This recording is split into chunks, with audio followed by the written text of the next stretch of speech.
उपस्थित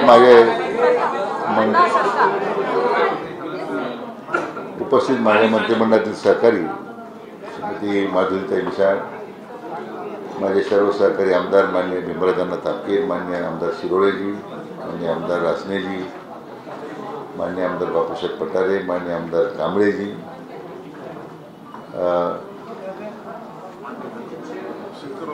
मान्य आमदार शंकररावजी मांडेकर, त्याचप्रमाणे आपले महापालिका आयुक्त मान्य जिल्हाधिकारी,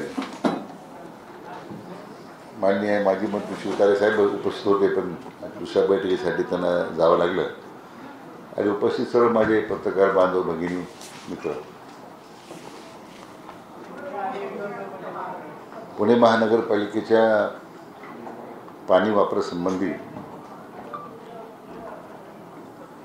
जी माहिती आम्ही संकलित केली होती त्याप्रमाणे पाण्याचा अतिरिक्त वापर होतोय अशा प्रकारची माहिती उपलब्ध झाल्यानंतर हा अतिरिक्त पाणी वापर करताना त्याच्यामुळे सिंचनावर होणारा जो परिणाम आहे, विशेष करून दौंड, इंदापूर, पुरंदर तालुक्याच्या शेतीवर जो होणारा परिणाम आहे, त्यामुळे महापालिकेच्या अधिकाऱ्यांच्या समितीत बैठक घ्यावी अशा प्रकारची सूचना आल्या होती. आणि त्यामुळे आज या बैठकीकरता अनेक चांगल्या सूचना आमच्या मंत्री महोदयांनी, आमदार महोदयांनी केल्या. साधारण 22 TMC पाणी पुणे शहर आज त्या ठिकाणी वापरते. आणि लोकसंख्येचा जर विचार केला आणि फ्लोटिंग पॉप्युलेशन, तर त्यांनी खरं 14 TMCच पाणी वापरणारी होते. 80 लाख लोकसंख्या जर आपण पकडली आणि जो नॅशनल नॉर्म्स आहे 150 लिटर पर माणसी लिटरचा पाण्याचा वापराबद्दल अतिरिक्त 8 TMC पाणी जे वापरलं जातं, त्यामुळे या पाण्याच्या अतिरिक्त वापर जो पाण्याचा होतो तो कशामुळे होतोय? पाण्याची गळती होते, पाण्याचं विशेष करून त्याच्यामध्ये तो शेवटी महापालिकेचा प्रश्न आहे तो. आणि त्यामुळे दुसरा एक भाग होता की एकूण जे पाणी वापर आपण करतो त्याचं 80% पाणी रिसायकल करून ते पुन्हा नदीमध्ये सोडलं पाहिजे, की ज्यामुळे डाऊनस्ट्रीमला नदी पात्रावर किंवा नदी पात्रावर असणाऱ्या कालव्यांवर मग जे वॉटर सप्लाय स्कीम्स आहेत, शेतीचं पाणी लागतं, त्यांना त्याचा उपयोग होतो. आकडेवारी अशी दर्शवते की 30% पाणी फक्त रिसायकल होतं आहे आणि पूर्ण क्षमतेने कॉर्पोरेशनकडून त्या पाण्याची ट्रीटमेंट होत नाही. तेवढे ट्रीटमेंट प्लांट्स कॉर्पोरेशनला बसवावं लागतील. आणि जी गळती असेल ज्या ज्या ठिकाणी, ती गळती आपल्याला कशी थांबवता येईल या दृष्टीने आपल्याला प्रयत्न केले पाहिजे.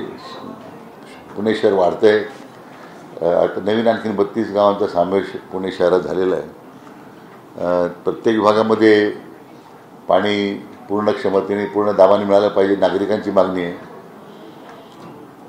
मला महापालिका आयुक्तांनी सांगितलं की विस्तारित गावांना आजही आपण 2000 टँकर द्वारे आपण पाणी देतो.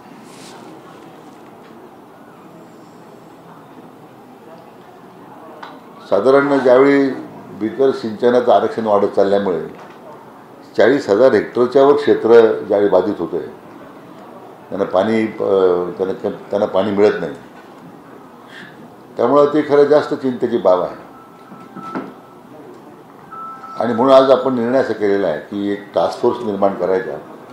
माननीय महापालिका आयुक्त आणि आमचे जे कार्यकारी संचालक आहेत कृष्णा खोरे विकास महामंडळाचे, तर त्या दोन्ही अधिकाऱ्यांच्या एक टास्क फोर्स निर्माण करणं, एखाद्या एजन्सी करवी ह्या सगळ्या गोष्टीचा सर्वे करणं, ज्या ज्या ठिकाणी अशा पद्धतीने पाण्याची गळती आपल्याला थांबवता येईल, एवढं मोठ्या प्रमाणामध्ये अतिरिक्त पाणी वापर कसा होतो त्याबद्दलचे त्यांनी आढावा घेणं, रिसायकलिंग पाण्याचं अधिक कसं होईल त्यासाठी काय उपाययोजना करणं आवश्यक आहे ते तातडीने कराव्यात. आणि मग महापालिकेकडे असणारी थकबाकी वगैरे ही त्याच्या संदर्भात आमच्या दोन्ही आमच्या महामंडळाने अधिकारी बसून त्याच्यामध्ये त्याच्याबद्दल सविस्तर माहिती घेतील. कारण प्रदूषण मंडळाच्या माध्यमातून जे नदी प्रदूषित होतं म्हणून जो महापालिकेने त्यासाठी जी भरपाई द्यायला पाहिजे MWRच्या नॉर्म्सप्रमाणे, असं मिळून साधारण 722 कोटी रुपये महापालिकेकडे येणं दिसतं आहे. पण ते रिकॅन्सल करावं लागेल अकाउंट सगळे ते, कारण प्रदूषण नियंत्रण मंडळाच्या अनुषंगिक काही बाबी महापालिकेला काही आक्षेप आहे त्याबद्दल. परंतु एकत्र बसून त्या संदर्भात काही काय निश्चित आकडेवारी त्याबद्दल किती वसुली आपण महापालिकेने द्यायची आहे याची आकडेवारी आम्ही निश्चित करू. परंतु प्रामुख्यानं अतिरिक्त पाण्याची मागणीसुद्धा महापालिकेची वाढत चालली आहे, की ज्यामुळे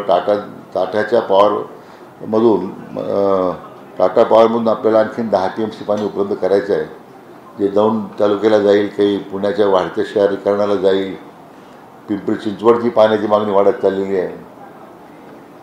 खडकवासला धरण जे आहे आपलं मुख्य पाण्याचा स्रोत आहे, त्या सगळ्या धरणांच्या भोवती जे अतिक्रमण आहे ते तर आम्ही तात्काळ काढतोय, आम्ही त्या सूचना दिल्या. परंतु धरणामध्ये झालेला जो गाळ आहे तो सुद्धा आम्ही गाळ काढून त्याचीसुद्धा एक साठवण क्षमता वाढवता येईल का, तो एक आपण त्या संदर्भात आम्ही कार्यवाही करतोय.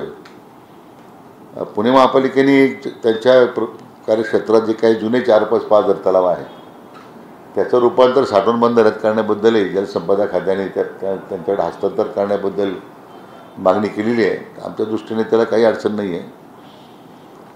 आणि शेवटचा मुद्दा की महापालिके हद्दीमध्ये जे आमचे कॅनॉल आहेत ज्याच्यावर मोठ्या प्रमाणात अतिक्रमणं झाली आहेत, घरं बांधलीत, लोकांनी पत्रे ठोकलेत, ते साधारण महापालिकेच्या मदतीने ते संपूर्ण अतिक्रमण काढण्याचा आम्ही आता निर्णय केला आहे. यापूर्वीच केला आहे तो. गेल्या 1 महिन्यापासूनच आमची अतिक्रमण काढण्याची प्रक्रिया सुरू आहे. आणि महापालिकेला मग ती जागा हस्तांतर करून मग जॉईंट डेव्हलपमेंट करावी, तिथं गार्डन स्पेसेस तयार कराव्यात, ग्रीन स्पेसेस तयार झाल्या पाहिजे, लँड मॉनिटाईज करून त्या ठिकाणी काही प्रकल्प करता येतील का, अशा पद्धतीने महापालिका आणि जलसंपदा विभाग असं मिळून त्यांनी ती एकत्र काम करावं असं आजच्या बैठकीमध्ये ठरलेलं आहे.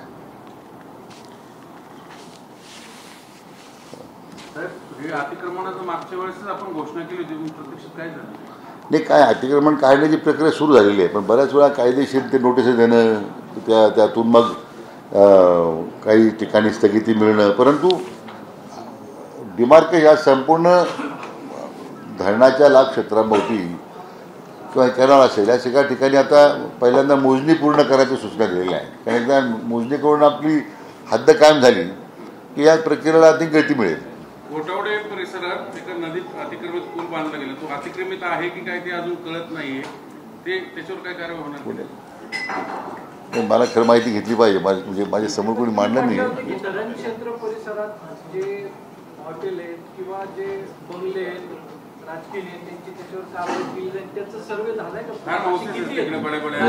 राजकीय नेत्यांना नाही म्हटलं मी, सर्वसाधारण ज्यांनी अतिक्रमण केलेलं आहे. आता म्हणून ही सगळी मोजणी आता सर्वे आमचा जो पूर्ण होतोय, ड्रोन सर्वे आपण करतो याचा. आणि जे काही आता मी मोजणी विभागाकडून जे रोवर्स आहेत त्याचा वापर करून त्याचीसुद्धा मोजणी मोठ्या प्रमाणात आम्ही त्याच्या चतुर्सीमा निश्चित करतोय. मोजणीच्या आधी ते किती अतिक्रमण आहेत, कुणाकुणाची ती लिस्ट झाली का?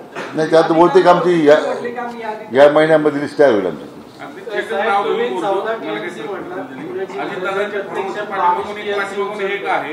अतिक्रमित आहे की नाही नेमकं काय पूल बांधलेला अजितदादांच्या फार्महाऊसच्या पाठीमागून? मला ती कल्पना नाही. म्हणजे मी आमच्या लोकांना जे जे अतिक्रमण आहेत ते अतिक्रमण कुठं काय झाले ते आम्ही माहिती घेतोय ना.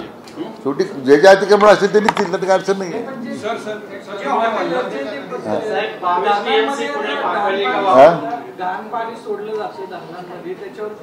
असं आहे की पुण्याचा एक आपण संपूर्ण पर्यटनाचा एक मोठा प्लॅन तयार केलेला आहे, जो माननीय जिल्हाधिकारी महोदयांनी अतिशय सुंदर असं त्याच्यातलं कामाला गती दिलेली आहे. आणि त्या नवीन पर्यटन धोरण जे आता मी आणतोय आमच्या खात्याकडून, त्यामध्ये याच्यात सगळ्या गोष्टीचा अंतर्भाव आहे. म्हणजे धरणाच्या भोवताली जे घरं बांधलेली आहेत, हॉटेल बांधलेली आहेत, काही लोकांनी खाजगी बंगले बांधलेले आणि ते सगळं सांडपाणी अनट्रीटेड आपल्या धरणामध्ये येतं. तर माननीय जिल्हाधिकाऱ्यांनी जबाबदारी स्वीकारलेली आहे की सगळी घाण काढण्याबद्दलची. हे हातीकडून काढणं, आवश्यक ती कारवाई करणं. कारण पुण्याचा जो पर्स्पेक्टिव्ह प्लॅन आम्ही तयार केला पर्यटनाबद्दलचा, फार मोठी त्याच्यामध्ये संधी या जिल्ह्यातल्या तरुणांच्या दृष्टीने, रोजगाराच्या दृष्टीने लोकांना मिळणार आहे. साहेब, पुणे म्हणते आपण 22 TMC वापरतोय, काय आहे आणखी 10 TMC पुणे बकाल होते असं वाटतं. तुम्ही जर 14 तर लांबच आहे, तुम्ही 14 पुणे बकाल झालं. नाही साहेब, तो काही माझा विषय नाही आहे. माझ्या मर्यादित मुद्दा होता की पाण्याचा जो वापर होतो अतिरिक्त 8 TMCचा, तर तो पाण्याचा वापर थांबला पाहिजे किंवा तो पाण्याचा वापर कसा होतो. 10 TMC मागतंय आणि तुम्ही म्हणताय 14, 22 कमी पडतंय, 10 TMC अतिरिक्त पाणी नाही. 10 TMC म्हणजे आम्ही आणखीन उपलब्ध करावं लागेल, कारण पुण्याची लोकसंख्या, फ्लोटिंग पॉप्युलेशन, पिंपरी चिंचवड आहे. 22च्या पुढे 10 का 14च्या? नाही 22च्या पुढे 10. म्हणजे पुणे महापालिका मागत नाही. मी पुण्या भोवताली पुण्या रिजनमध्ये जे आहेत, पिंपरी चिंचवड सुद्धा आहे, PMRD आहे. 22 कधी मान्यता देत आहे? कारण तुम्ही 13 TMCच्या पुढे गेलेलीच नाही, मान्यताच दिली नाही. त्याला 14 TMCलाच मान्यता आहे. त्याची 22 ती TMC आता प्रश्न येऊ देत नाही. हे टास्क फोर्सचा एक अहवाल आला. नाही टास्क महापालिकेचा जो आता आजच्या बैठकीमध्ये जो टास्क फोर्स आपण निर्माण केलेला आहे, त्या अनुषंगिक पाण्याची अतिरिक्त मागणी, पाण्याचं रिसायकलिंग, सगळा विचार करून ते पिण्याच्या पाण्याला प्रायोरिटीज आहे. म्हणजे पुणे महानगरपालिकेला कुठं पाणी कमी मिळेल असं काही कोणतं धोरण शासनाचं नाही आहे. त्याला आज देतोय 22 TMC. आज 22 TMC पाणी जे मिळतंय त्याच्यामध्ये स्वतः महापालिकेने सांगितलं आहे की 40% लिकेजेस आहे. 40% लिकेजेस ते प्लग व्हायला पाहिजे ना, कारण पाण्याची कॉस्ट दिवसेंदिवस वाढत जाणार आहे. आमच्या दृष्टीने 22 TMC पाणी द्यायला आजही देतो आपण, त्यात आम्ही कपात करणार नाही. पण अतिरिक्त पाण्याचा वापर जो होतोय, लिकेजेसमुळे पाण्याचा लॉस होतोय, शेवटी त्याचा आर्थिक भुर्दंड शेवटी महापालिकेला सहन करावा लागतो. 24 तास योजना जी राबवतो 8 वर्षापासून आपली सत्ता होती, तर गळती पूर्णपणे किंबहुना कमी होईल असं म्हटलं होतं. मग अजून सक्सेसफुल झाले असं म्हणतात? नाही, बऱ्यापैकी आता आटोक्यात आलेलं आहे. आता बहुतेक आता पाईपलाईननीच आता पाणी देतो आपण. आणि आता जे नवीन टनेलिंगचं काम आपण दिलेलं आहे, त्या कामाला ते एन्व्हायरमेंट क्लिअरन्स मला वाटतं आठवड्यात मिळेल. त्या कामाला सुद्धा आपण सुरुवात करतो. पुढे नाही, महापालिकेकडे 40% पाण्याची गळती ते स्वतःच मान्य करतात. जलसंपदा खात्याने म्हणत आहे. आम्ही जे फ्लोटिंग पॉप्युलेशन विचार करता, तुम्ही 14 TMC पाणी वापरलं पाहिजे, तर तुम्ही 22 TMC पाणी वापरता. अतिरिक्त पाण्याचा खर्च तुम्हाला करावा लागतो. हे कसं तुम्ही थांबवणार?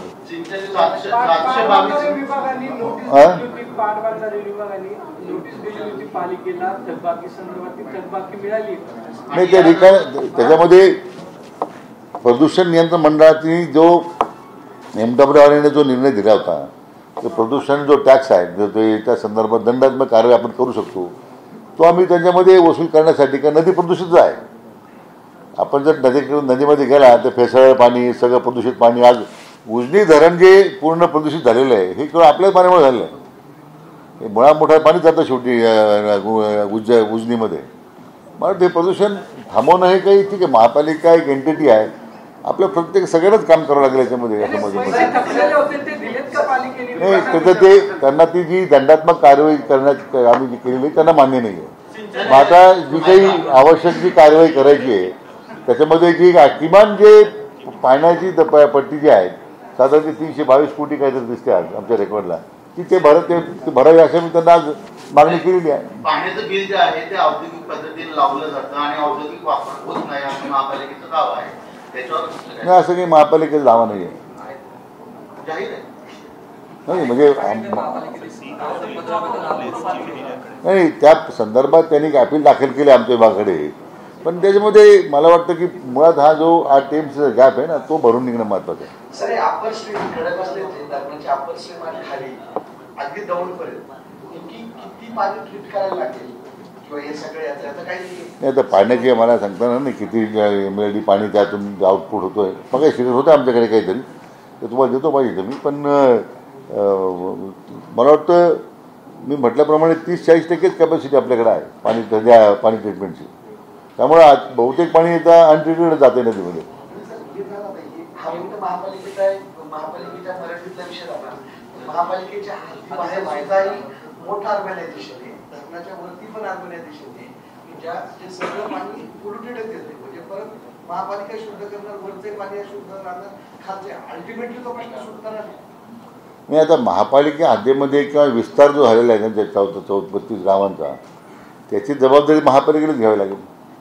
पण महापालिकेच्या बाहेरचं जे क्षेत्र आहे त्याच्यामध्ये आता आमच्या लोकांनी सर्वे केला असेल, आज माझ्याकडे आकडेवारी नाही आहे, परंतु संपूर्ण नद्यांच्या कडेला जी ग्रामपंचायती आहेत, नगरपालिका आहेत, त्यांच्या क्षमता नाही STP प्लॅन बसवण्याची.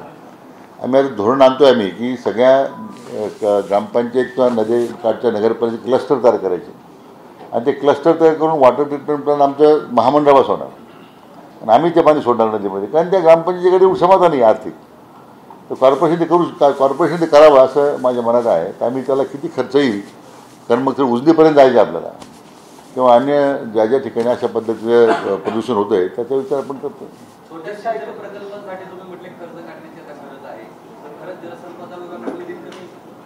कुठलं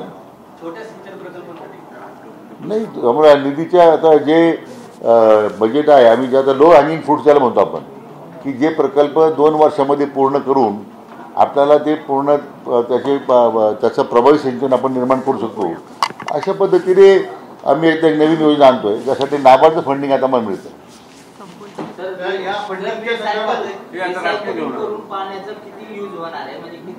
80% पाणी जर रिसायकल झालं तर बहुतेक हा प्रश्न सुटेल.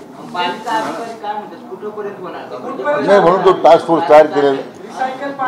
फोर्स तयार करून तर टाइम बाउंड प्रोग्राम करतो आपण, आणि टाइम बाउंड प्रोग्राम केल्यानंतर आपोआप त्या मला एक साधारण सप्टेंबरमध्ये पण आम्ही परत दुसरी गाडा बैठक घेतो.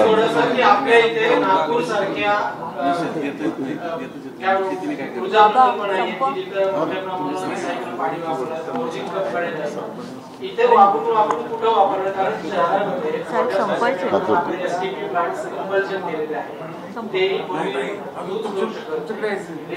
पार बांधणार आहे, सगळ्या युनिव्हर्सल महाराष्ट्र असं काय करून दिला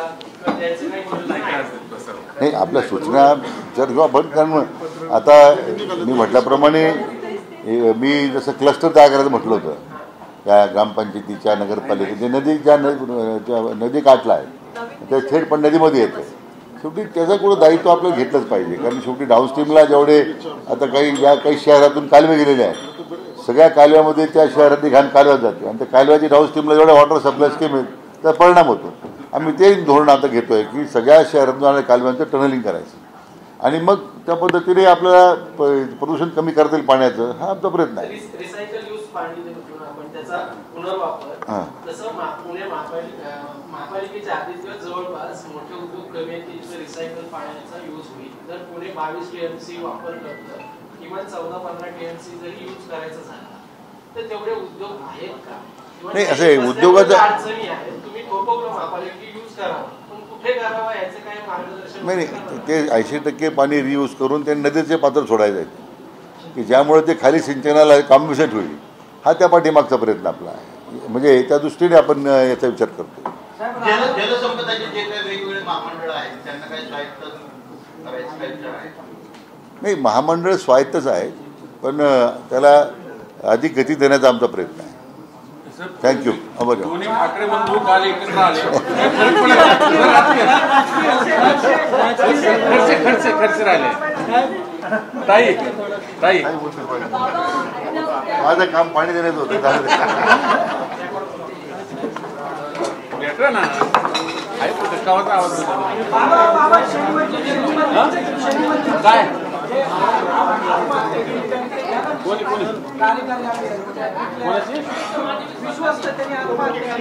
विश्वस्त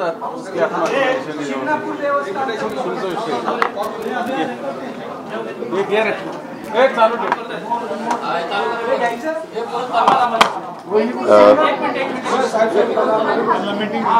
तेवढं एकच आता मुद्दा आहे, तो माझ्या जिल्ह्यातला पण बोलतो मी.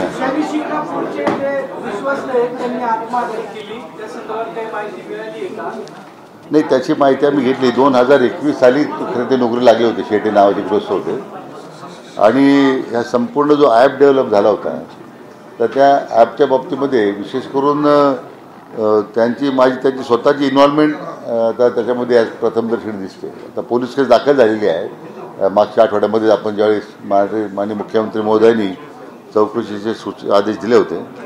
आता मला वाटतं प्राथमिक अंदाज असा आहे की आपण त्याच्यामध्ये आहोत अशा प्रकारची एक भीती त्या पोटी मला वाटतं त्यांनी आत्महत्या केली असावी. परंतु मी जिल्हा पोलीस प्रमुखांशी माझं बोलणं झालं आहे.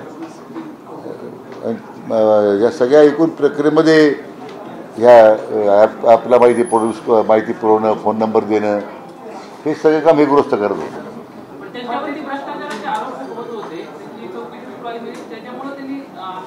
असं तो पोलीस चौकशीचा भाग आहे. परंतु हे मोठं स्कॅन्डल आहे तसं झालेलं आहे. ज्याचं स्वतः माननीय मुख्यमंत्री महोदयांनी सभागृहात त्याची व्याप्ती किती मोठी आहे हे सांगितलेलं आहे. आता मला वाटतं ती चौकशी होऊ देऊ. पण शेवटी एक पोलीस चौकशी होईल, चार्डी कमिशनरकडून चौकशी होईल, दोन्ही बाजून चौकशी होणार. राज्यात सरकारची चर्चा सुरू असताना एकनाथ खडसेचे जावई पाटील सापडले, मग हे सगळं राजकीय कटकारस्थान असल्याचं म्हटलं जातंय आणि 3 महिने झाले त्यांचा सगळा पाठलाग केला जात असल्याचं पोलीस अधिकारी करतात असं त्यांचा आरोप आहे. मला कल्पना आहे त्याची. शेवटी माध्यमातून ते आपण मला दाखवता किंवा आम्ही वाचतो त्यातून माहिती.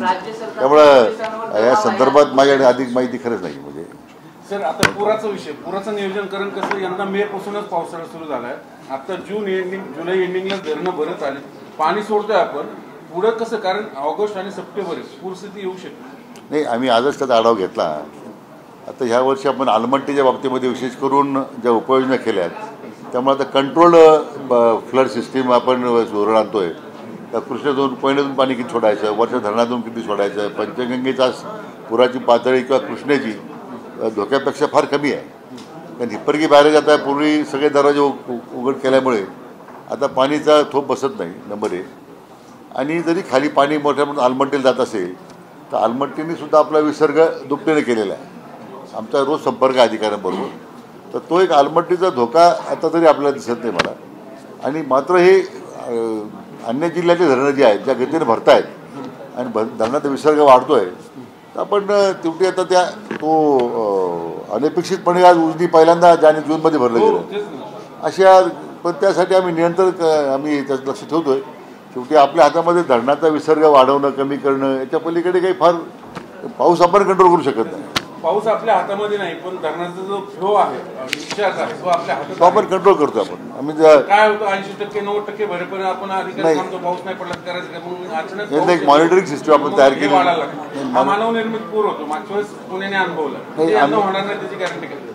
आपण आता काय केलंय की मॉनिटरिंग कमिटी मॉनिटरिंग केलेली कमिटी आमच्या अधिकाऱ्यांना जबाबदारी निश्चित केलेल्या आहेत.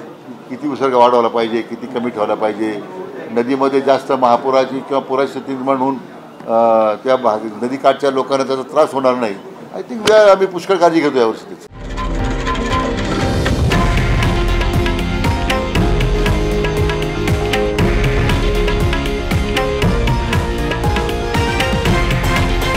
हे आहे देशातील नंबर 1 न्यूज नेटवर्क आणि आपण पाहत आहात TV9 मराठी, एकमेव.